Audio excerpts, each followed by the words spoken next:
Hello everyone, I'm here today because I want to do a bit of a wrap up on the Read Around the World project's continuation that I was doing this year. So if you're not aware, last year I did a Read Around the World project in which I read a book from every country that I had not read before that.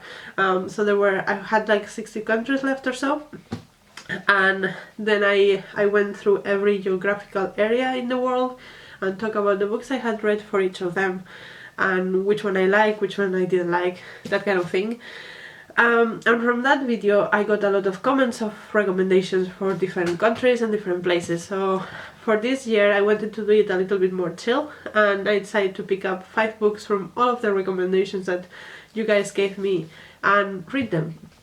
And I actually have already finished picked up all of the books on that list, so I wanted to talk about all of them. So these are 4 plus 1 that I read in audio. And actually the audiobook was the first one I picked up, and that was Solenoid by Mircea Cartarescu, which I sadly DNF'd about 20% of the way in. I just found it, even though the writing was good and I understand why people like it, I found it too male gazy and too self-involved and too gruesome and visceral. Like, it had very detailed descriptions of medical procedures and things like that I just didn't want to read, and the topics that we're exploring I was not super interested in. So for me personally it just didn't give me anything that I was looking for, so I decided to DNF it, sadly, but that's how it is. So that was the first one I picked up. Then I picked up Kristin Lavransdatter by Sigrid Undset, which is a Norwegian classic. I think I said Swedish in one of my videos. I'm sorry for that. This is Norwegian, and I knew that I had read several Swedish books before, so I kind of mixed it up. But yeah, this is Norwegian, and this is about a girl that is supposed to marry a man, but she doesn't want to. She's in love with someone else, and she decides to marry that other man against her father's wishes. And so she, like, the majority of the book is kind of convincing her dad that that's the right thing for her. And I mean, it does have a classic tone because this was written, I think, early 1900s, if I'm not mistaken. Originally published in 1920. So it has that kind of vibe of similar to Victorian literature in England, but I think it was also refreshing in the sense that in most Victorian writings that I have seen, most of the plot lines are because of misunderstandings, and there was never like real misunderstandings here. It was like if there was something that was not transparent, it was because it was intentionally not transparent. It was not just like the characters talked to each other a lot and clarified what they meant a lot, which I found very refreshing, and I think it's a bit of a testimony of the more direct cultures in like Nordic and like Dutch, German areas. People are very direct, and this book was a lot more direct than similar books that I have read in this time period, so I was very pleasantly surprised by that, and I quite enjoyed this. I mean, classics are not necessarily like my favorite thing, but this one was a fun one, and I actually really wanted to know what happened, and this is the first in a series, so I think actually I'm going to continue with the series, so this was a success. The next one I had in my list to read for this challenge was A Small Place by Jamaica Kincaid, which is really just an essay of Jamaica Kincaid about colonialism, especially in Antigua and Barbuda, because that's where she's from, but it could be applied to many other places.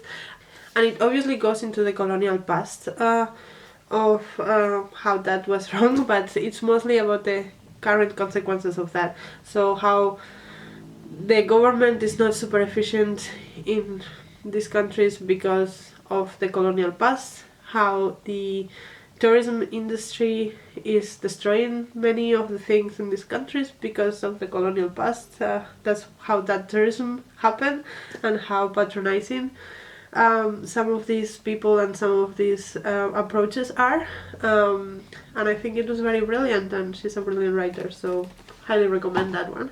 I'm very happy that I finally picked that up. I think that was in my list for a really long time.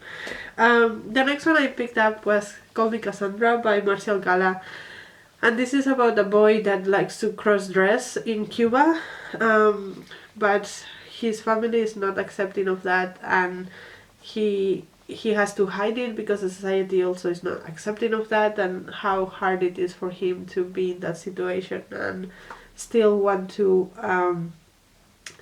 still wants to be himself or themselves, but they don't have the space to do that, and he has a very, very, very toxic family, which plays a big role in this narrative as well. And it's also, we also have the backdrop of Fidel Castro and how that was not always the best. I mean, yeah.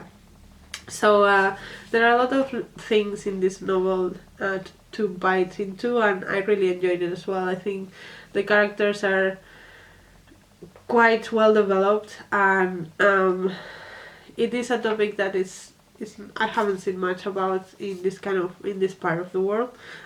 So I was very, very happy to have read this. The last one was not as successful. That was The Sorrow of War by Browning. First of all, like the way this is published and written, and it's all very muddy, because at the beginning it says, obviously the author is Browning, but then it says English version by Frank Palmus from the original translation by Phan Tan Hao. So I think that the person that wrote this text in English does not speak Vietnamese and was not able to read the original, so all the language stuff is not probably from the original, which is very muddy. It's also really not well edited, and it has a lot of typos, and it doesn't even have chapters or anything like that, and it's not intentionally done, I don't think. So yeah, in that sense it's very muddily published. The story was about some people from Vietnam and how they were affected by the Vietnam War, which I understand it's an important topic to go for, especially I think this was published 1993, so it was kind of more relevant then, and it was at a time when those narratives did not exist, so this had a big impact because of that. With that said, I think that the story itself and the characters itself, they were not super well developed, and it was a little bit not that good. And it's more about the historical importance of this existing rather than the book itself. So I'm glad I read it, but I don't think it was a very good reading experience. But yeah, those are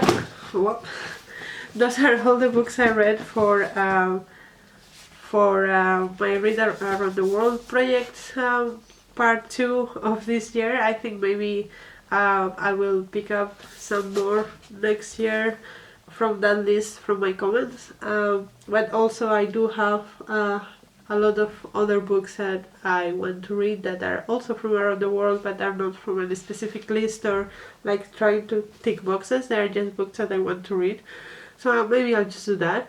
I don't know, let me know if you have any recommendations of international books that you think I will definitely love. Let me know in the comments, and let me know if you have read any of those books and what you thought about them, because I think I'm pretty alone in my opinion of Solenoid, but most of the other ones were great, so I'm happy that I read them. And yeah, until next video, bye!